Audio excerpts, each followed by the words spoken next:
Okay, we are here minutes after the Screen Actor Guild Awards have concluded. A big night for 3 billboards outside of Ebbing, Missouri. And I am joined by a elite Gold Derby panel of David, Joyce, Riley, and Rob. Rob, why don't you kick things off? What's your initial thought of this evening? Well, surprise, surprise. Well, actually, surprise is the wrong word. But it is no surprise that after every SAG Awards, I usually end up saying, the same winners once again. And it just now appears to be like every Oscar season, the SAGs, just like the Globes and the Critics' Choice, end up solidifying what are generally either the 3 or 4 locks. This year we pretty much have 4, I think. And I think that's the takeout from, especially on the film side. The TV side was great, lots of surprises. But on the film side, the 4 winners, apart from Ensemble, were pretty much what we all expected, and I expect to see them winning Oscars in a few weeks' time. And to me, that's slightly disappointing for personal reasons, and also just because I love a really exciting, shocking, and surprising Oscar race. We're not going to get that this year. Joyce, what was your hot take from this evening? Yeah, film went as expected, but the only thing that I'm clinging on to is that it's a longer season this year because of the Olympics, because normally Oscar voting starts like a week or 2 after the SAGs, but it's not starting till February 20th. So I'm not betting on it right now for any of the 4 acting winners to change, but it could if, you know, maybe like 3 billboards gets more backlash in the next 4 weeks. More so derail its best picture chances than either Francis or Sam. I feel like they're pretty locked in right now. David? Yeah, I agree. The film side, I don't know what more needs to be said. TV, like Rob had alluded to, had some really great surprises, but at the same time, there are just some categories that they just won't shake. So I guess for next year, it'll be interesting to see if we keep pegging who we peg to repeat and not. Comedy actor is the worst category. I know, like it was Alec Baldwin 7 years in a row, and then like Ty Burrell, and now they're like on the William H. Macy train for some reason. Who's never going to win an Emmy for that show? Like of all the categories, like when it was on the drama side, then Macy wasn't even nominated. Macy gives a good performance in Shameless, though. But they just like him, But like they just like him.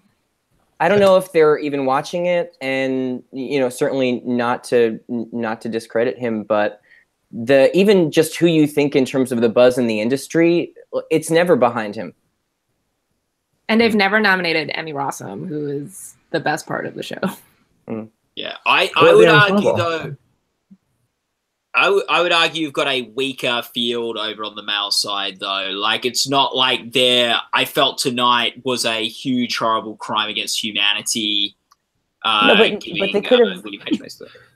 they could have given, I think, all of them their very first SAG award. Have any of the others won? Oh yeah, not Sean Hayes. But Larry David, Aziz, or Anthony Anderson, I don't think any of them have an individual SAG award. Yeah. We go. Riley, what? Oh, sorry, Rob, you go. No, go ahead. I'm in the same boat with the male actor in a comedy series category. I just find it very frustrating, and I think they love going to the well over and over again. However, that doesn't explain what happened on the drama side, where we all expected Handmaids to continue, pummeling through all the awards ceremonies, and it didn't do that. Does that mean the SAG voters just didn't like that show? I find that very hard to explain, apart from the fact that they just are maybe a little older and just love The Crown. I don't know. Riley, what are your like takeaways from this evening? Yeah, so it looks like we're not going to have much excitement in the acting categories at the Oscars, so we'll have to look below the line. And Wonder Woman did pull off that upset, and every winner that we've ever had for Stunt Ensemble at SAG has gone on to multiple Oscar nominations, and right now it's favored for 0. So, excitement.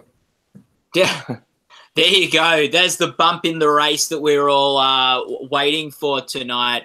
I just see myself in the screen, guys, and my hat's covering my eyes a bit. none of you are as polite as Rita Marino, who asked guys for leaving me hanging there for the first 5 minutes of the chat with my face blocked. I might just take the hat off. It's a good idea. So let's talk about the film races now. Let's break these down. Joyce, you proposed that 3 Billboards is now in a very good position looking at the Oscar Best Picture race.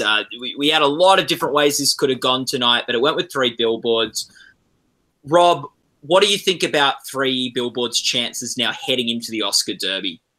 Well, I think as soon as the credits started rolling, I immediately thought, okay, well, I'm going to change my prediction now, and it's going to be 3 Billboards. To me, is now the front runner for Best Picture. Not necessarily because of this win, but because I have for a while been saying that The Shape of Water was out in front. It won the PGA yesterday, but we just really can't get past this this niggling problem that we have with The Shape of Water, where it wasn't nominated for ensemble, and that kind of smells like La La Land last year. And frankly, I was expecting Get Out to win tonight. I'm very disappointed that that movie is not doing as well as it could be. I have a suspicion that if Jordan Peele is snubbed in a couple of days, that maybe Get Out might rally. But apart from that, it looks like 3 Billboards is across the board the most popular film. Many of us have problems with that film, and there have been some articles about the film which I agree with, but I don't think it's cutting through yet. And what Joyce said before is important. So we have a longer Oscar season ahead of us, and it could start to take hold that 3 Billboards has some issues. But if that doesn't take hold, that narrative doesn't take hold, then as far as I'm concerned, it's over. I really believe that 3 Billboards is going to win the Best Picture Oscar. Is it over, David? I would say yes. I would think yes. PGA was exciting yesterday in terms of who they awarded, but I can't until it happens. I can't bet against the SAG rule about who's going to win ensemble. So last year I kind of said it's going to be La La anyway. I don't care. And that came back to bite me. So I just think I have to continue with that unless, like Rob said, we see a huge narrative shift or something else changes. But that I just would feel really foolish to bet against it now that it has the SAG Ensemble Award. I would keep an eye out for the Oscar nominations as the next big thing that could upset the apple cart for 3 Billboards. If another film significantly overperforms when they come out, or we see some nominations for a film in categories where we weren't expecting it to get in, that film could, whatever film that is, could get some new life breathed into it. And also to see what narrative will take hold in wake of the Oscar nominations. If Greta Gerwig gets nominated for Best Director, will that start to sort of build a bit of Ladybird buzz or steam? If Shape of Water gets a lot of nominations across the tech branches and is the leader going in, I just wonder what will be the big story or narrative that comes out of the Oscar nominations, and I think that could potentially shake up the race. What do you think, Joyce? I agree, and I think the best thing that happened for 3 Billboards was losing PGA yesterday, because if it had won PGA and SAG, I think the backlash would be even bigger right now. But since it lost that, people can temper expectation a little bit, like, oh, they didn't win on a preferential ballot, so maybe it might not win at the Oscars. So, I mean, obviously the backlash can still build up, but I think it's good for them that they didn't win PGA yesterday. And conversely, for Shape of Water, the SAG stat is huge, because even with La La Land, you can excuse it by saying, oh, it's a two-hander. We weren't expecting an ensemble nomination with Ryan Gosling and Emma Stone, but Shape of Water had an actual ensemble, and it didn't get in there, didn't get in for Octavia. So I think it's still kind of close, and I think tonight was a huge blow to Get Out and Lady Bird not winning ensemble, because now, both of them, all they have left is WGA. And I think it is between the two of them, unless, I guess 3 Billboards can win if the industry really, really loves it. Oh, no, it's not nominated there, excuse me. But The Shape of Water, I guess, can win that. But yeah, tonight was kind of the last stand for Lady Bird and Get Out. But, we still have a month to go, so it could still rally depending on what happens Tuesday. Lady Bird and Get Out are two films that now look like in the position where what they just need is some narrative and some way of sort of the Oscars wanting there to be a film that's their film. Yeah. Like the Oscars Yeah, like wanting if Greta to march or like Jordan gets snubbed in directing or something. Yes. Yeah, you can rule that out. But if for some reason Oscar voters have a particular fancy for one of those two movies and they decide, hey, let's go here, let's not follow what all the other awards have been doing. Both films have been critically received well enough, I think, that it would not be the Oscars wouldn't get any blowback for going their own way on either of those two. And I think they just got to hope somehow they can get some narrative. Otherwise, it does look like Shape of Water and Three Billboards are the two films out in front. Riley, weigh in. Yeah, I'm going with The Shape of Water now for Best Picture. I think The Three Billboards is going to have all the necessary nominations. I think that it's going to win BAFTA because it's not dealing with preferential ballot there. I don't think The Shape of Water is going to get nominated for screenplay, but I think it'll ultimately win the Oscar just by being in that default second place position. And then, you know, if Three Billboards doesn't win, something else has to. And it's not necessarily because, you know, they like it the most. It just happens to be in the next position, so it moves up. Mm-hmm. No, good thoughts. Now, a lot of comments that were coming in at Gold Derby were that I saw on the back of the Screen Actors Guilds as they were coming in is, okay, Alison Janney, the Oscars locked in for her. Okay, Sam Rockwell, the Oscars locked in for him. Gary Oldman, okay, Oscar locked in. Francis McCord.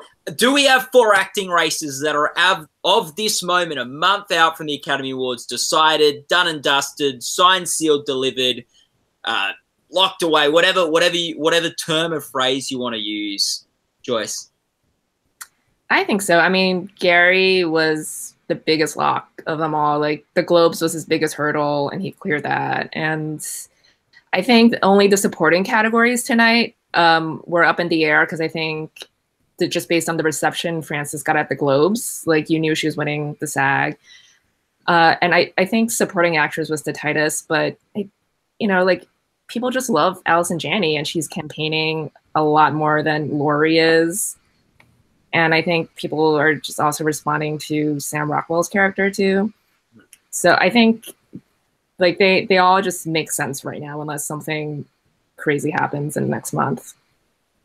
Yeah. Riley, what are your thoughts? Yeah, we deal in absolutes here, so they're all locked and nothing's going to change. Okay, let's go down the line and just say what... I'll say, like, we're going into BAFTA, right? And yes. They didn't really like Lady Bird. They liked I, Tonya. They didn't nominate anybody supporting from The Shape of Water in actor. And they didn't nominate The Florida Project in any other category. So I don't see how Allison Janney and Sam Rockwell lose those awards. And then the same with the lead acting categories. They're on better ground there than they were at SAG, which they just won. Okay. I want to go down the line. We'll go David, Joyce, Riley, Rob. I want you to say, of those 4 categories, of those 4 actors who won tonight, who is in the weakest position? Who do you think is the most likely to lose at the Oscars? Is it Janney, Rockwell, Oldman, or McDormand? David? Going into tonight, I would have said Janney because I predicted Metcalf. I thought that if Lady Bird would win something and they would want to give Lady Bird a SAG award, it would be Metcalf, and she would kind of shift momentum. But I think Janney's got it. So I guess I would say Rockwell is maybe vulnerable just because Defoe has that veteran status and, competition from within his own film. But okay, Joyce. Yeah, I'm gonna go with Rockwell as well, just because that category is still the most fluid, like with the fewest locks, I guess, because you have Defoe and Rockwell, and I guess Richard Jenkins, and then it's just like a whole bunch of people who could come and shake it up, including Woody Harrelson. I feel like Janney and Metcalf, it's just between the two of them. But I I just feel like Janny's on a roll right now. And then there's also, you know, if there is a huge Three Billboards backlash, is it strong enough to sustain 2 acting awards? Riley? Yeah, also Rockwell, he like kind of is the problem, you know, for people who find Three Billboards problematic. So if the backlash is going to hit that like even harder, he would be the place to lose out. And then also SAG didn't receive any DVD screeners of the Florida project. So maybe Defoe is a bit disadvantaged there. So I think we could see some movement there if we saw some anywhere. Yeah. Rob? See, the way my brain, as sore as it is right now, works around these categories is I thought Rockwell was vulnerable because Harrelson would have taken votes away from him, and that's why I predicted Defoe stupidly, and that didn't turn out. So as far as I'm concerned, he was able to beat his co-star and still take the prize. So without the narrative thing which could hurt him, I think he's okay. Then with Janny, I mean, I'm so disappointed about Laurie Metcalf. I really expected 4 weeks ago that she was going to win everything, and she's pretty much come up with nothing in terms of the big prizes. I still think there's a race there, but the problem for Metcalf is that people in the industry really love I, Tonya. They're not probably going to give it to Margot Robbie. I don't think she's a Best Actress winner yet in her career, and Frances McDormand, there's a lot of passion behind her performance. And so they want to give I, Tonya something, and Janny's performance is very over the top and out there, and so I think she's pretty much in there. So I'm finding it very hard to argue who's most at risk, because even though Oldman is the lockiest of all locks, I mean, that category is still very competitive. Daniel Kaluuya and Timothée Chalamet both give incredible performances, but they're young and Oldman is overdue. And so I'm just struggling to find something to hold on to make this race interesting. I think they're all so locked that they're all pretty much, they've got it in the bag. To take nothing away from Oldman, there's a lot of great performances, as you say, Rob, in that category, but it just feels like his performance is such an Oscar-made performance. Like, I'm thinking of Meryl Streep in the sort of the when she won for her last one for the Iron Lady, and like it's such a similar like transformative biopic role that doesn't need to get Best Picture nominations to eventually win. Now, I know Meryl Streep was long overdue, and she's sort of a unique person in and of herself, but it just feels like it's going to be so hard for Oldman to get taken over, even though Call Me By Your Name and Get Out are probably going to be films with more support heading into the Oscars, and they are amazing performances in and of their own right. It just seems like Oldman is the tailor-made to win this Oscar, and nothing has gone against him all season. Yeah. What do we think about some of the TV wins? We were talking before about the Handmaid's Tale, which had such a great night at the Emmys late last year, had a fantastic night at the Golden Globes a couple of weeks ago. But really, This Is Us beat it for Ensemble, and Claire Foy beat it for what went wrong here? Where did the wheels fall off the wagon, David? I think it could have been just too early. I know that sounds a little... We've been talking about Handmaids for a long time. It's already won Emmys and practically swept the Emmys. But it reminds me a bit of Rami Malek at SAG after winning the Emmy for Mr. Robot, where... I don't know, there just seems to be a disconnect. It seemed like the narrative was there, the momentum was there, the industry buzz was there. I don't know what else to say other than maybe they just really preferred The Crown. Yeah, and This Is Us. And This Is Us. I think The Crown having released their second season right around voting helped. And I mean, I think that's the only explanation for Claire beating Elizabeth, unless they just really, really like Claire Foy. But yeah, it feels like Elizabeth Moss should have won. I feel like that was probably a really close race. And I actually wrote an article a couple days ago about how like This Is Us could spoil an ensemble because it's completely untested in that category because it wasn't nominated last year. So we have no idea how it would have done. Like it could have beaten Stranger Things last year if it was nominated. Like it was huge, its first season out. So I'm not surprised that This Is Us won drama ensemble. I'm more surprised that Elizabeth Moss lost and The Handmaid's Tale went home empty-handed. Yeah, that was the biggest shock for you. And look, This Is Us. It's a big ensemble. It's a network show, so there's a lot of network voters within the Academy. Within the guild as well. Riley, do you have thoughts on the Handmaid's Tale sort of strikeouts tonight? Yeah, I think there are a few things that you can look at, but overall, I don't know if it paints like a whole picture that makes sense. I mean, Netflix, they really like campaigning for these SAG Awards. That's paid off for them in the past. So, like, you could say that The Crown was pushed a lot more. And then Elizabeth Moss is competing against the second season of The Crown, where I thought Claire Foy was, much better than the first season. And if she could win for that one, then maybe it makes sense that she'd carry on over. This Is Us, I think, really needed this win to kind of keep itself looking competitive for the Emmys, because it's not nominated at the Producers Guild last night, or the Directors Guild, at the Writers Guild, where it won an award last year, or like with the Editors Guild, where it won an award last year. So it looks like this is a show that's going to be carried at the Emmys solely by the actors branch, which is not something that always happens.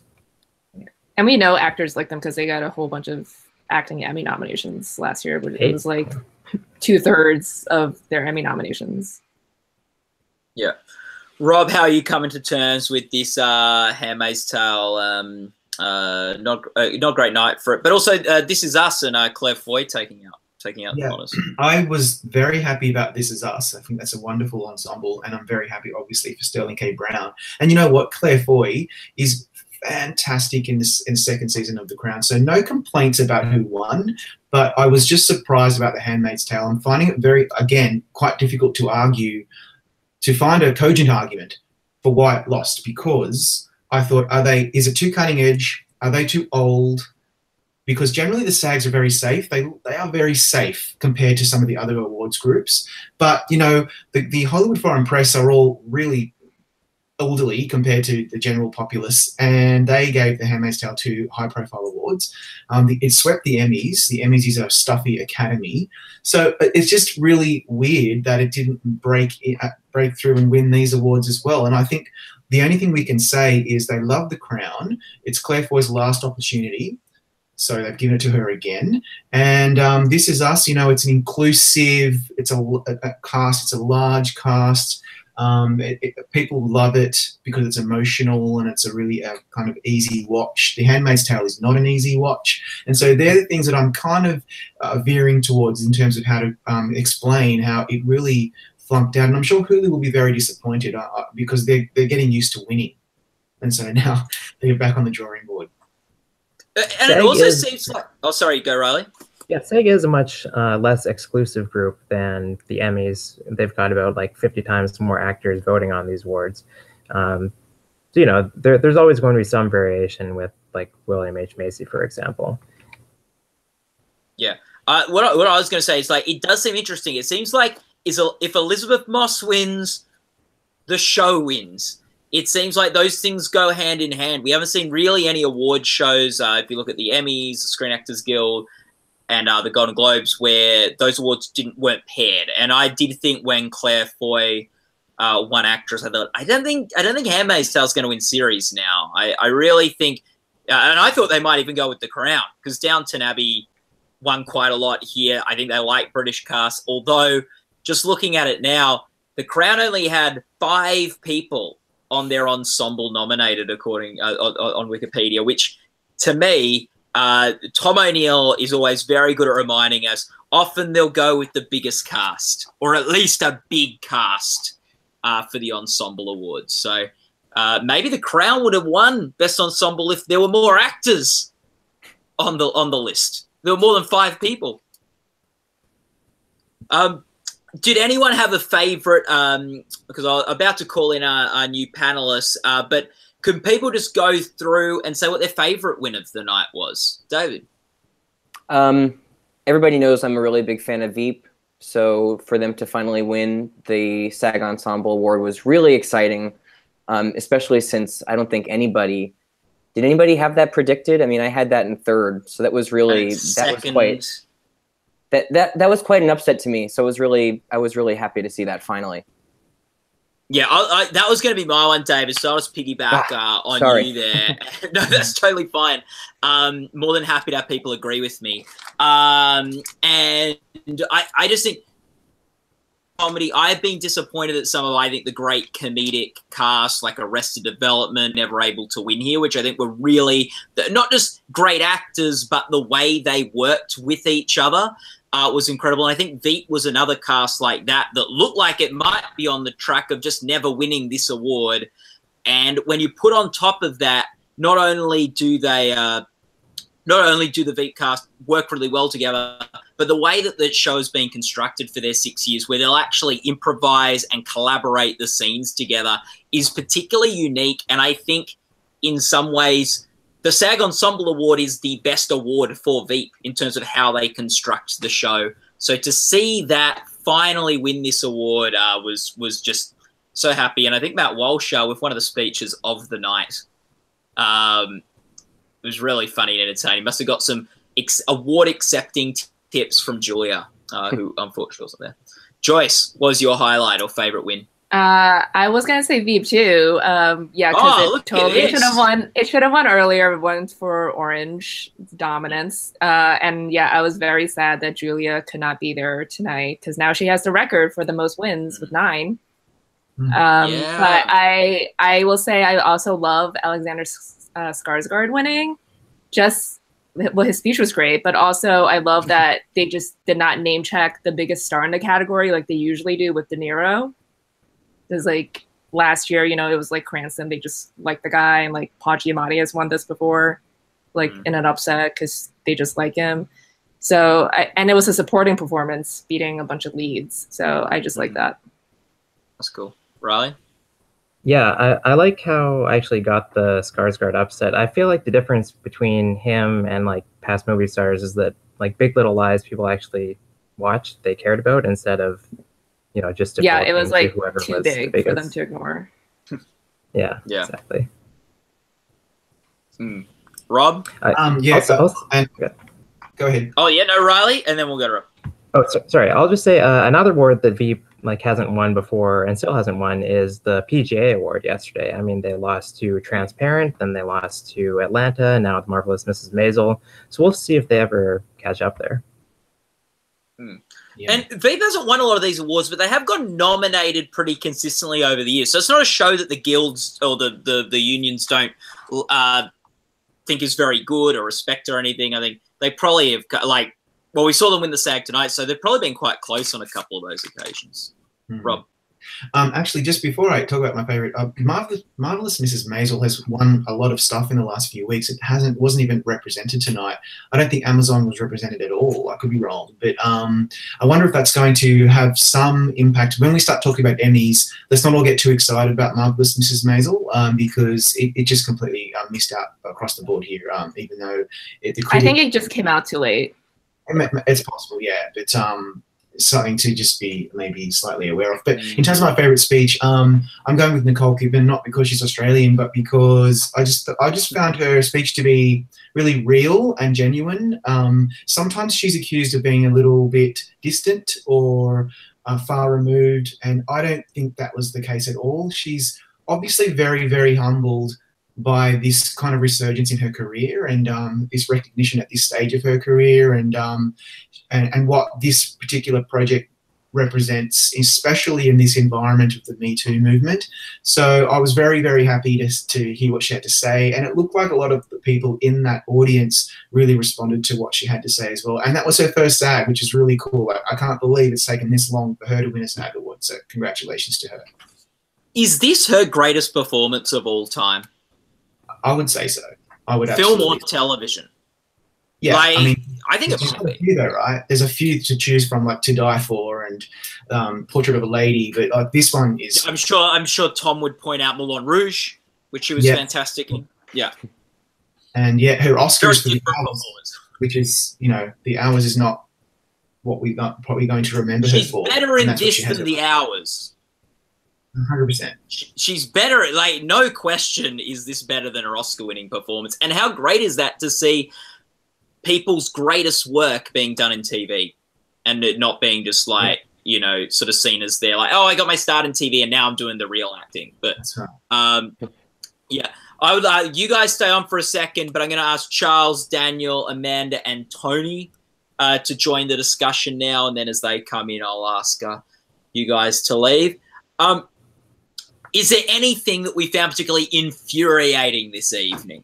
Well, can I just quickly jump in? Because I always say this every year I wonder, why on earth do we not have an ensemble category for the TV movies and miniseries? Like, it just doesn't make sense. Please, somebody. Or supporting categories. Yeah. I mean, okay, with the supportings, maybe I understand they are trying to keep the award categories to a minimum, which is annoying because they could certainly do them and maybe they could announce them before the show starts. But ensemble in a TV movie miniseries just does not make sense for it not to be presented. So that really, really infuriates me. Yeah, or at least until they have a category, they need to at least let them submit in comedy or drama. Like, just so there's a place for those ensembles to be awarded. Yeah. So, yeah, I think with the supporting stuff, they've sort of decided oh yeah, great. We've got Charles. Charles will be with us. Such a good book. Yeah. So, sorry. So, what I was going to say is, like, I guess they've made the decision with film they want to split supporting and lead, and with television they made the decision to split comedy drama. Why on television do they split it that way, and film do they split it that way? Maybe that's because TV has its roots in single camera and multi-camera origins, and the way those shows used to be made were very different. Anyway, Joyce, Riley, or David, do you have anything that infuriated you before you leave us? How about Skarsgård sweeping? Let's hold out for the satellites. I'm not infuriated 3 Billboards won, but I wanted something else to win, so I would be happy it lost. Mm-hmm. Yeah. And David, anything? Just on the film side, for such what looked like an incredibly exciting season months ago, to kind of already be in this routine is frustrating.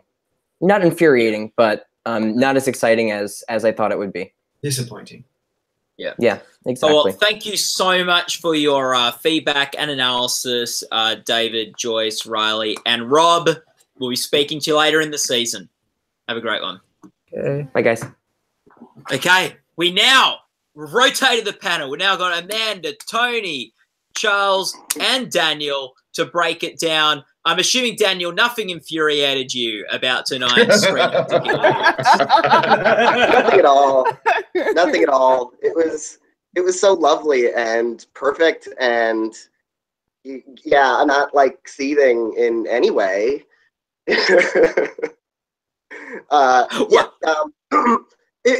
What bugs me is, like at the Golden Globes, you have an award show patting itself on the back for inclusion and diversity, and all our presenters are women, and all our racists have hearts of gold that we give awards to, and it's just like, don't talk to me about like representation when you do that. Like, it's just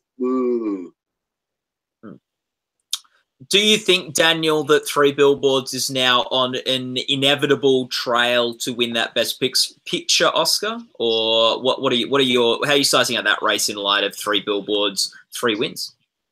I don't think it's inevitable. I mean, PGA has proven not to be infallible in the last couple of years, so Shape of Water winning there doesn't mean everything, but it means something. It means it's not lockstep for that, and it even won Critics' Choice, which right after the Golden Globes, they seem to be, name checking everything that the Golden Globes did. So that was significant as well. So there's still room, but I'm of the mind that Hollywood doesn't get it enough to have enough of an issue with Billboard.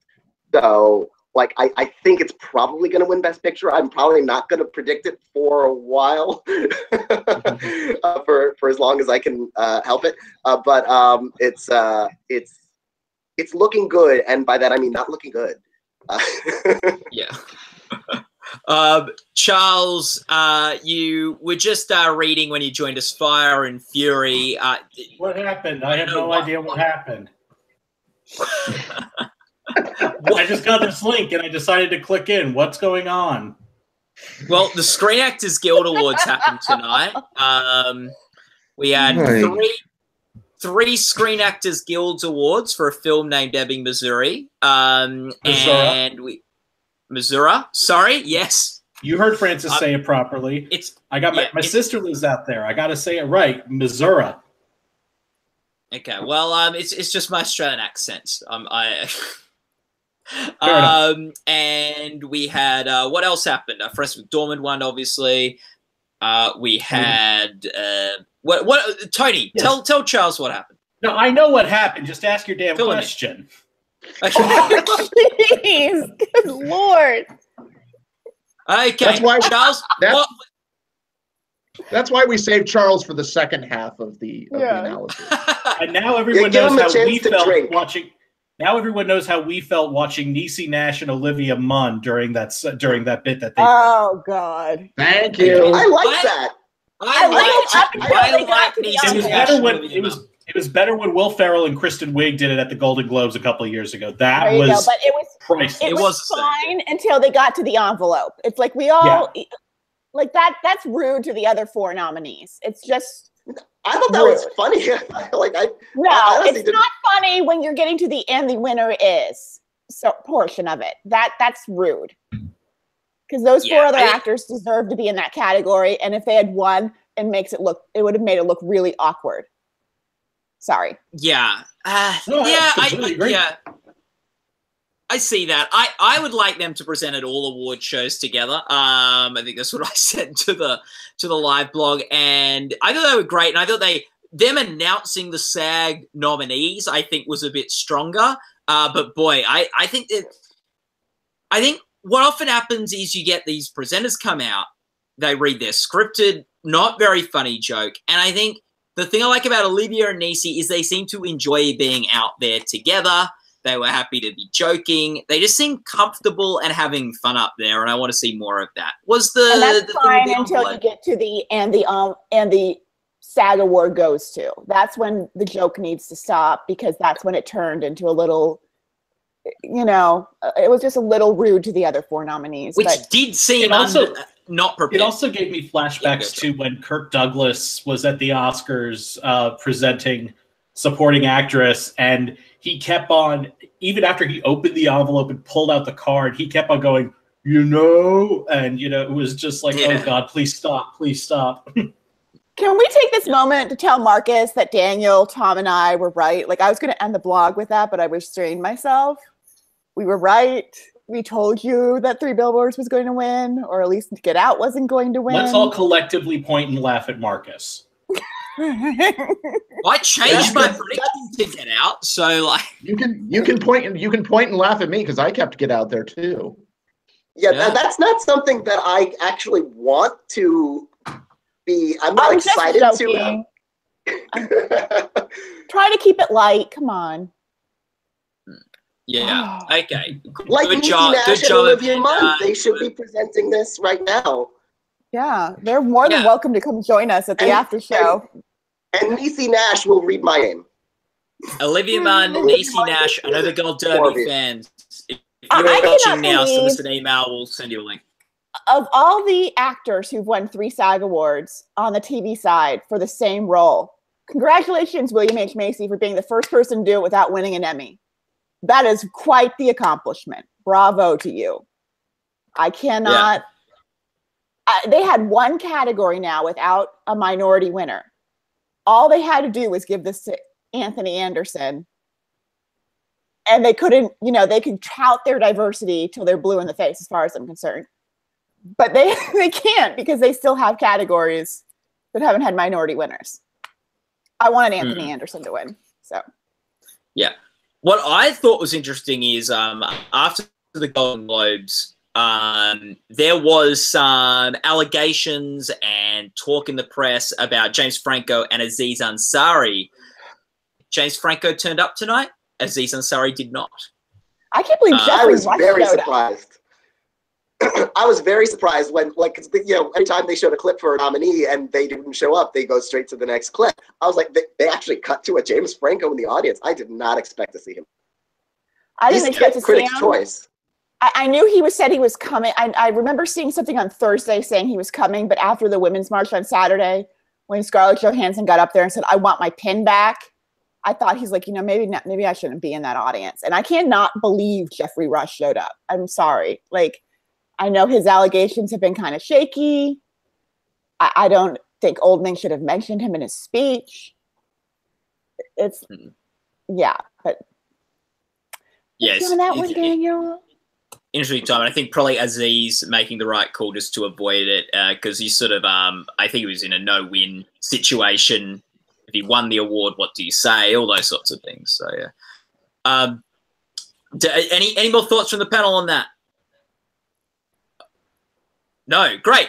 Let's talk about some lighter fare, the awards that actually were handed out. Charles, what was your what's a category you'd like to talk about now? Here we go. I think I still think actually, piggybacking on a question you asked the panel before we joined about which of the 4 acting categories do we think is possibly the most up in the air. I do think supporting actor is not as firm as it seems like it is, but a month is a long time, to wait for both the nominate. We have the nominations on Tuesday, and then we wait a whole 5 weeks until the actual Oscar ceremony. So they don't even vote until like middle or late February, I don't think. Yeah, so that makes it a bit more interesting, and I think that also I don't, for some reason, I don't think Frances McDormand is as much of a lock as she might seem, at least for right now. I like this. Open this up, Charles. Tell us why. Tell us why. I could see some sort of I don't know.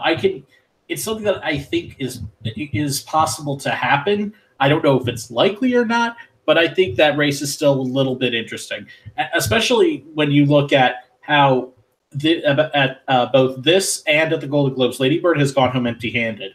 If that sort of narrative starts making it around, I could see something perking up for Saoirse possibly.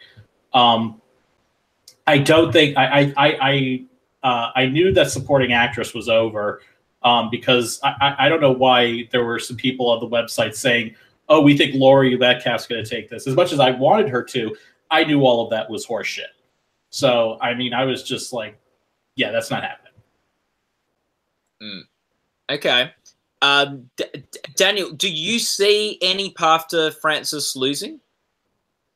I could see a path to a Margot Robbie victory, not so much Saoirse, but I think that path would have had to include SAG.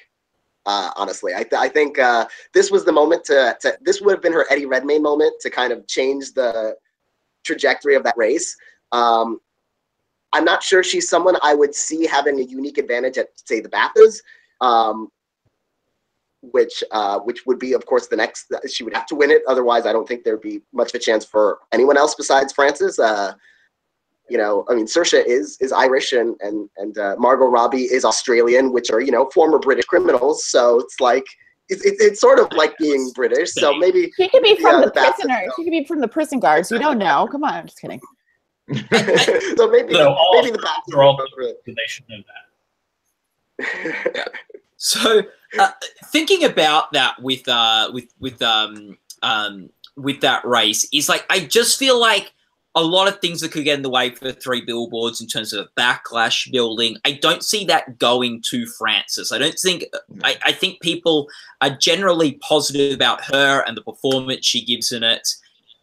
And I feel like if there is a bit of a backlash, it would hit more the film or Sam Rockwell and not her. So I think she's pretty safe at the moment. Is that fair, Daniel, or am I off base there? Do you think the backlash could? Yeah, I don't think. I think she's like the least objectionable thing, and her character is the least objectionable thing. I don't think there's a specific. I mean, there are issues. We could have a whole other thing, but I think she comes away the cleanest from this film. Yeah. So I think the only way she loses is if the Academy just loves Lady Bird or The Shape of Water so much they take the lead actress along. I think we need to see like an Eddie Murphy, Alan Arkin kind of situation for either Laurie Metcalf or Saoirse Ronan, where everything looked so good for Eddie Murphy, where he was just winning award after award after award, and then it went to BAFTA, and it stopped. Well, okay, Frances McDormand needs to make a sequel to Norbit. That's what we need to have happen. I know, but I'm just saying, take away the Norbit, you still need to see this complete momentum just stop. And the problem that I think we keep talking about a backlash, but we've yet to see it affect the film. It's not going to win the DGA unless hell freezes over. It's not eligible for the WGA. So if it's going to affect anyone, it would have been Sam Rockwell. Frances McDormand's character fits so well in with that hashtag Me Too movement of she's avenging her daughter's death. She doesn't care how she does it. Yeah. And Marcus just emailed me and told me, haha, don't I get credit for going out on a limb? Yeah. Interestingly, it's sort of bringing it full circle. Eddie Murphy lost the Oscar partly because of billboards of Norbit that were around Hollywood. It was billboards costing him. I believe the caption on them was, "Are you making a big mistake?" or something. Have you ever made a big mistake? Or something like that was the tagline for Norbit that Oscar voters were driving around Hollywood looking at when they were marking their ballots. Yeah, Tony. No, I think that McDormand is completely is not a lock the same level that Oldman is. I think she's pretty close to it though. She is so loved. Every time she shows up at an award show, she gets a huge ovation. She struts up to that podium.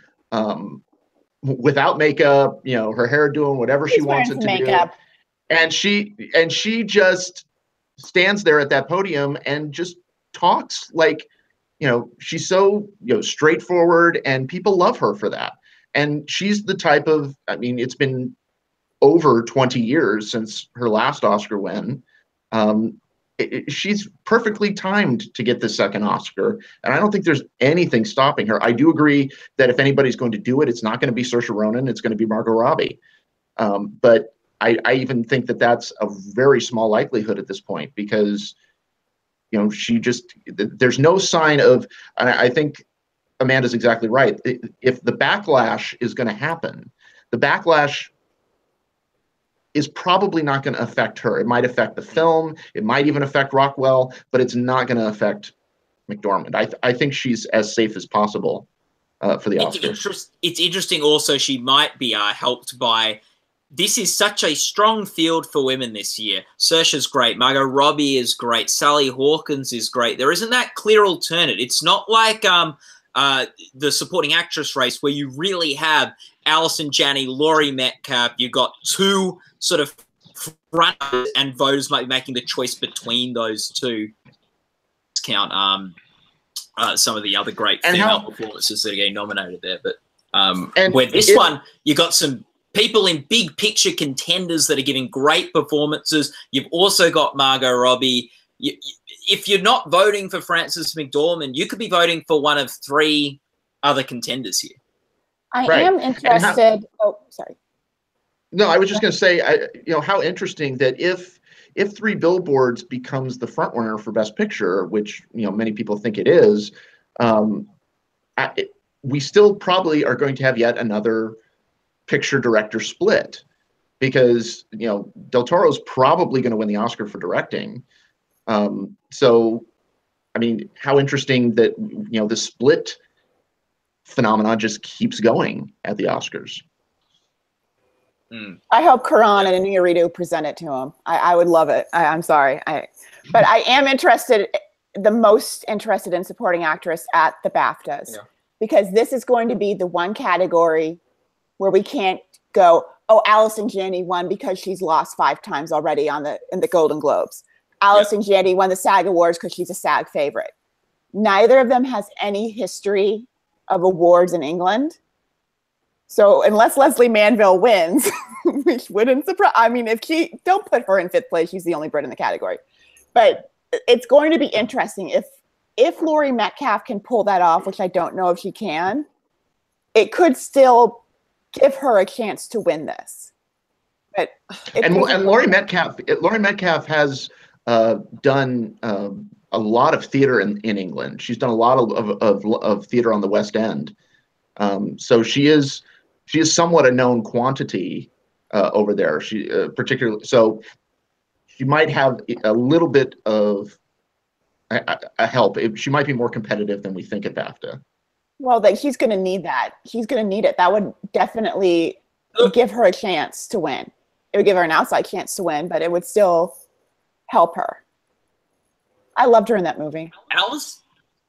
Allison Janney and Laurie Metcalf are incredibly respected actors in the industry with an impressive resume and career worth of work. And I can imagine at some of these awards, the vote has probably been close between the two. And it's going to be at the Oscars. They're both going to be nominated. They're both going to get a lot of votes. I don't think it's out of the question that Laurie could pull off an upset. It's very likely Lady Bird's going to have more nominations at the Oscars. And, I don't think it's as clear cut for Janney. You don't know about that? I think Lady Bird could, because I can see, Lady Bird doing very well, picture, director, actress, supporting actress, original screenplay. Beyond that, that's pretty tough. But I could see Tanya going picture, actress, supporting actress, and screenplay. Several tech categories as well. Editing, possibly costume design. Visual effects, hair and makeup. I think that could very well, score, 6, 7, 8 nominations even. To be honest, I thought going sort of like a month or two ago before all these precursors, I saw this race as a jump ball between Metcalf and Janney, with Metcalf having the edge. I've now seen that as it's sort of reversed. I think Janney's now got the edge. She's looking really good, but it's still a bit of a jump ball. I just think they're both so respected in the industry, and just if the Oscars or with the other way, then they'll go there. I give Janney the edge, but I don't think the race is done and dusted. And Janney has made more films. She's done a lot of small, independent films. Just seeing her with Rockwell and Steve Carell, I'm like, you know what? I'm going to watch The Way, Way Back this week. It makes me remember, if they just could have shoehorned Toni Collette to present, it would have been perfect. But she's made a lot more movies than Laurie Metcalf has. So that might help her in this situation. Yeah. But I just love this category. These two working actresses of a certain age who, really never been in it for fame are going back and forth for Best Supporting Actress. I think it's a great category, and it's fun to watch, regardless if it's Janney just being checked off every time. And Holly Hunter is amazing in The Big Sick, and the other nominees that we've had. It's not they're not the only two good supporting performances this year. I was disappointed with the clip they showed for Holly Hunter. I wanted them to show you're an ISIS recruiter. I'm like, why aren't you showing her best clip? That was my favorite scene in the entire. One of my favorite scenes. The other one I won't quote because it's really bad. But I won't. If Holly Hunter won the Oscar, I wouldn't be that upset. I love it. Any of those three performances, I think are incredible. And it's nice to have Holly Hunter back in the mix. It's really nice to have her back in the mix, and she's probably one of the people. Go ahead. No, I was just going to say, there's another one who I think anyone would be happy to see her have a second Oscar. And she's probably one of those of the people who were nominated twice in a year, and if you won one, because if you didn't win either, you weren't close to winning two, who probably came the closest to winning both of those Oscars. So it's nice to see her, but I think Susan Sarandon wins Best Clip of the Evening. Yes. I love that clip. Yes. Oh my God. I'm like, you picked that scene. We've talked the female races. Let's just quickly jump over to the male races. lead actor Gary Oldman looks pretty comfortable at the moment. It's just such an Oscar-y type of role, and he's won everything. Does anyone here see anything getting in his way? As long as there's not like a big female allegations about to come out. That would be. Well, there's already been rehashing of some of his past stuff, but I don't think it's hurting him. There needs to be something new. I mean, there needs to be something new that makes everyone go, "Oh no, we can't do this year." Sorry, we can't do this. And I'm glad I haven't seen Casey Affleck. Very happy about that. Don't go to the Oscars, and we can pretend like that never happened. No, I agree. How cool would it be? How cool would it be if Denzel Washington was the one to present Best Actress at the Oscars? I love you, Tony. I love you. That is the best idea ever. Let's start the Kickstarter campaign for that to happen. Or Brie Larson. Just get her in. Oh, I love her. She didn't shake his hand. Didn't do the fake air kiss. Anyway, boy, oh boy. Sorry. I hope, and it'll be interesting. I think there's a good chance James Franco doesn't get nominated at the Oscars as well. I think it happens. The Franco allegations, I think, where there were like 2 days left of voting. I think if people had their ballots back, they might. But I think it was late enough that Franco probably gets in with the nomination anyway. Well, it's going to answer one question: how many people wait at the end to vote? Because I could see like the 30-40% who vote last minute. That might be enough. He wasn't in the tops. Like, it's not like he was the front runner to win and was probably getting all the first place. Like Franco was probably in about 4th or 5th place at Gold Derby. So less ballots affected could knock him out. I'd say if he was sort of like, if it was Gary Oldman and there were a couple of days left of voting, I'd say, oh, well, no, he's definitely getting nominated. But one of the people that was sort of probably not quite, sort of to a degree on the cusp. He wasn't a lock. Anyway. Do we see supporting actor who beats Sam Rockwell, if anyone? Frank Langella's got the last shot, I think, at BAFTA. If he can't do it there, it's Willem Dafoe. Isn't it? I just Christopher Plummer, do you mean? Christopher Plummer. I'm sorry. I was my TV just flashed some kind of commercial. That's racist. Oh, come on. I was about to say, I do love Frank Langella and everything. No, I'm sure he's very good. I'm sorry. I still had the TV on and this like preview for the Americans came up. I apologize. Just I could see it out of the corner of my eye. But Christopher Plummer, I apologize again to all old white men. But apology accepted. Oh, Charles, don't get me started. Yeah, so there you go. It's gonna be Daniel. I honestly think it would probably still be Dafoe, but he's going to need some help in the sense that we're going to need to see that signaled with a Best Picture nomination for Florida Project, maybe a surprise Best Director nomination for the Florida Project, kind of like Lenny Abramson for Room a couple of years ago. If those stars align, then things might be looking like, okay, if anything else, it tells the Academy, okay, if the backlash against 3 Billboards kicks up, then you suddenly have the alternative, and that makes it clearer, and that might clear the way for him. What if it's Woody Harrelson? What if he won BAFTA? I mean, I know it's probably not likely, but what if they still love the film, but they go, maybe we won't go with the more controversial guy, and we'll go with the guy who more of a respected more of a respected veteran is what I'm going for. I wonder also if just like we need to for supporting actor almost to know what could happen there, we need to see the nominees, and if there's sometimes just that left field nominee can be the one that causes the most trouble.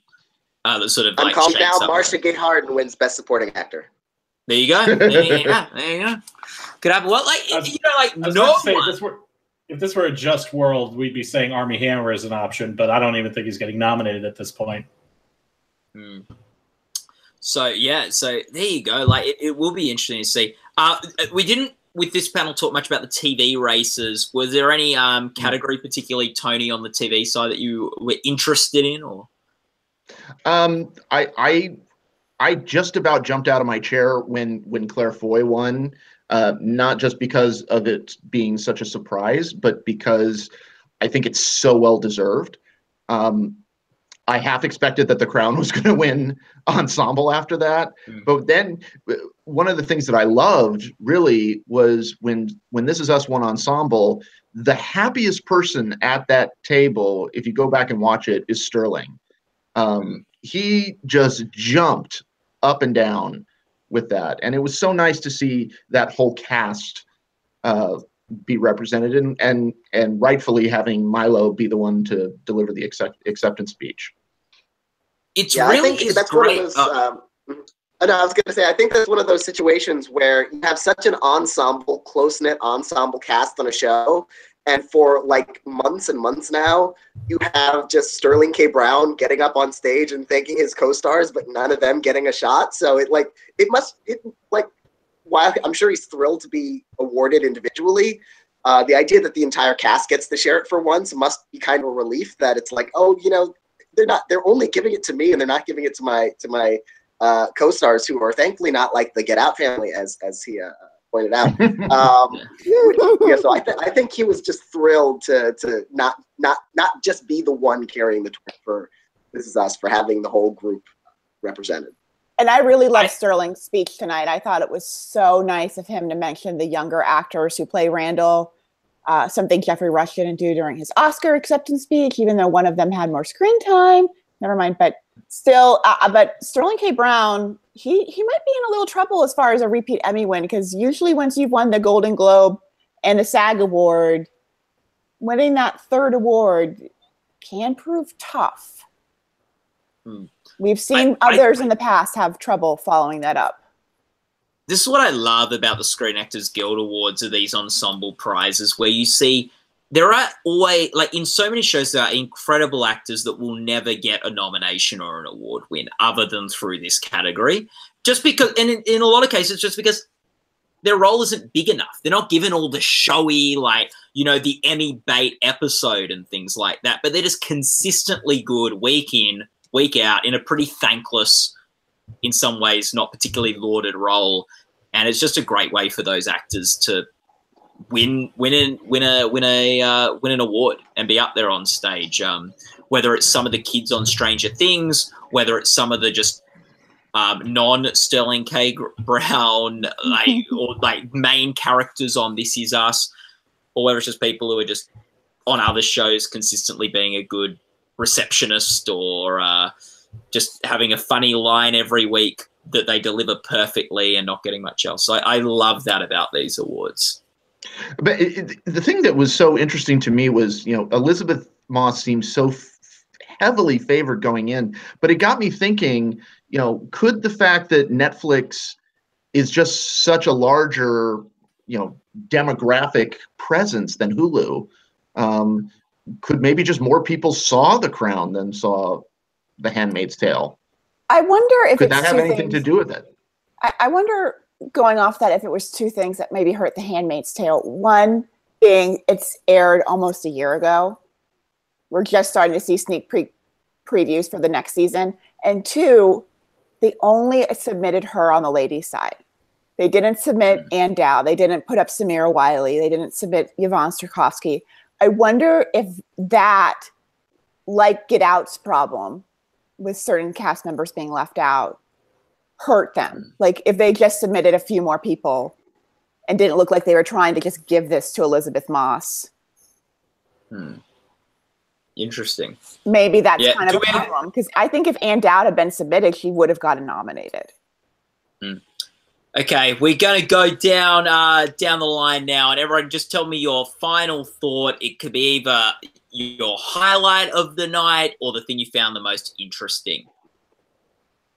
I think Alexander Skarsgård gave the best self-deprecating speech, and I think Frances McDormand should not have given the ensemble acceptance speech. I think they should have just, maybe given that to Woody Harrelson or someone else to do. Yeah, that is fair. Like, when someone's just won an acting award, it is nice to hear from one of the other ensemble members when they win ensemble. Yeah, good thought. Tony? I don't think we need a host I love Kristen Bell, but I don't feel like this show needs a host. And somebody please write something for Rita Moreno and Morgan Freeman to do together, because I could watch those two kibitzing on stage for hours. Ooh, guest spot next season on One Day at a Time. Yes. Ooh. That would Or no, be just like a perfect. romantic Netflix, comedy. You're welcome. Or like one of those romantic comedies, because Morgan Freeman keeps doing all those old man movies last time out. They would be so cute together. Like a 90-minute meet cute. Never mind. I'll stop. I like that. Charles? Oh man, God, come on, Oscars, give me upsets. Give me upsets. That's all I want. All I want for whatever holiday is in March are upsets at the Oscars. That's all I want. St. Patrick's Day. Is there a holiday yeah. in March? St. Patrick's Day. That's the only holiday in March I can think of. Yeah. Daniel? Yep, the day when everyone's a little bit Irish, except of course for the gays and the Italians. What? Never mind. I'll ask you off air about that. That's fine. For me, I'm with Charles. I think honestly, there's something so disappointing, and they shook it up on the TV side in a few places. There's something so disappointing about the rubber stamping, where I don't know if there was something about the way these awards were timed out these years. The Golden Globes happened, and then the Critics' Choice voters voted right after the Golden Globes, and then the SAG Award voters were still voting after seeing those awards, where they were almost afraid to pick someone different in most of these categories, where there are so many good viable options, so many good Best Actor options. Of course, Laurie Metcalf against Allison Janney. I love Allison Janney, but like I don't think it's fair or like assessment of those two that Janney's won everything, and it hasn't been more of an even split. Yeah, it just feels like everyone sees the Oscar train leaving the station and they want to get it, get on it. It's like, pick someone like different, like pick a Claire Foy, that was exciting. Pick a This Is Us, which, as much as I love The Handmaid's Tale, I was very happy to see them kind of change that a little bit, just so they have their own kind of, preferences. Like even William H. Macy is, as much as that seems like a name check. At least it's something different going through the season, and I wish we were seeing more of that throughout all these awards. And look, the exciting thing is, what was I going to say? The exciting thing is, last year at the Oscars, they definitely went off script with the final category of the night. So it's not like the Oscars don't sometimes go out on their second try. On their second try, yeah. Despite what despite what the accountants tried to do, the Oscar voters did overrule things and upset the status quo. Also, you got again, maybe not the most celebrated win, but you got a Mark Rylance for The Bridge of Spies a couple of years ago that no one saw coming. So the Oscars can throw a spanner in the works every now and then. And we will see what spanners they're throwing in the works when nominations come out in only a matter of days. We're really Oscar nominations about to be released. You can follow it all, make your predictions at goldderby.com. Thanks to Amanda, Tony, Charles, Daniel, Joyce, David, Riley, and Rob for joining me, Matt Noble, for our post-Screen Actors Guild coverage. Keep on following it at goldderby.com.